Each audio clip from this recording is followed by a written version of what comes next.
هنعمل مع بعض احلى طاجن باميه هتاكليه. معلقه سمنه حلوه كده محترمه، نزلت بالبصلايه تدبل معايا بسيط. هنزل ب3 فصوص من الثوم، ما كترش عن كده، وقطعه من الهريسه، وانزل بالباميه بتاعتي. الباميه بتاعتي مفرزه، هشوحها مع البصله والثومه والهريسه قبل ما انزل بالصلصه بتاعتي.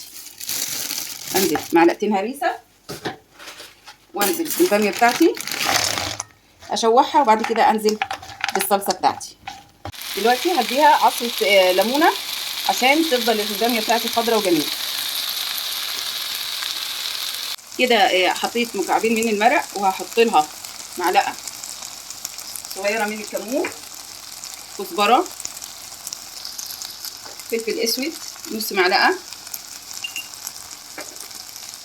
واظبط الملح بتاعي. حبايبي بعد ما شوحت الباميه مع التوابل والثومه والبصله وهرسه الشطه، هنزل بالصلصه بتاعتي.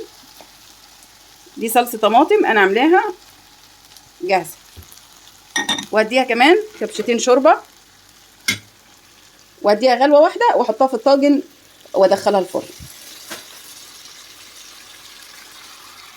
في الطاجن اللحمه بتاعتي والباميه معايا جاهزه اهي. هنزل بالباميه بقى في الطاجن وادخلها الفرن.